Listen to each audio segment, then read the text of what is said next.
புதுக்கோட்டை மாவட்டம் அக்கச்சிப்பட்டி கிராமத்தில் 5000க்கும் மேற்பட்ட பள்ளி சீருடைகள் பண்டல் பண்டலாக கிணற்றுக்குள் கிடப்பதை பார்த்து ஊர் மக்கள் அதிர்ச்சி அடைந்தனர். இது பற்றிய மேலும் விவரங்களை செய்தியாளர் சுந்தர் வழங்கிட கேட்கலாம். வணக்கம் சுந்தர், இந்த சீருடை பண்டல்களை வீசியது யார் என்பது குறித்தான தகவல் எதன் வெளியாக இருக்கிறதா?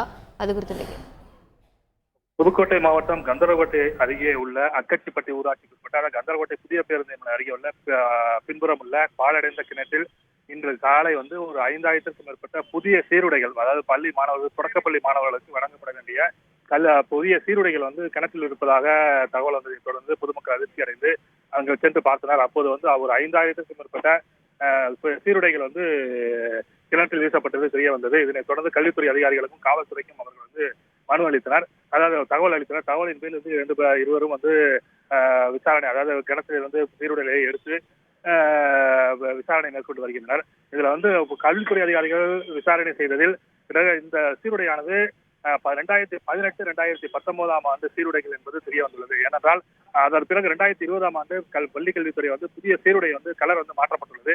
2018-19 ஆண்டு கல்வி சீருடைகள் என்றும், அதாவது மாணவர்களுக்கு வழங்கப்படாத சீருடைகள் உடனடியாக கல்வித்துறை மாவட்ட கல்வி முதன்மை கல்வி அலுவலகத்திற்கு திருப்பி அனுப்ப வேண்டும்.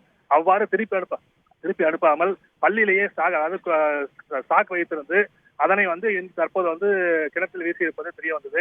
இது பள்ளியில் நிர்வாகம் அதாவது அரசு பள்ளி நிர்வாகங்கள் இதை செய்ததா, அல்லது தொடக்கப்பள்ளி அலுவலகத்தில் இதில் ஸ்டாக் வைக்கப்பட்டு தொடக்க கல்வி அலுவலகத்தில் இருந்து இது தூக்கி வீசறியப்பட்டதா என்பது குறித்து கல்வித்துறை அதிகாரிகள் தொடர்ந்து விசாரணை செய்து வருகின்றனர். இந்த சம்பவம் கந்தரகோட்டை பகுதியில் பெரும் பரபரப்பை ஏற்படுத்தியுள்ளது. விவரங்களுக்கு நன்றி சுந்தர்.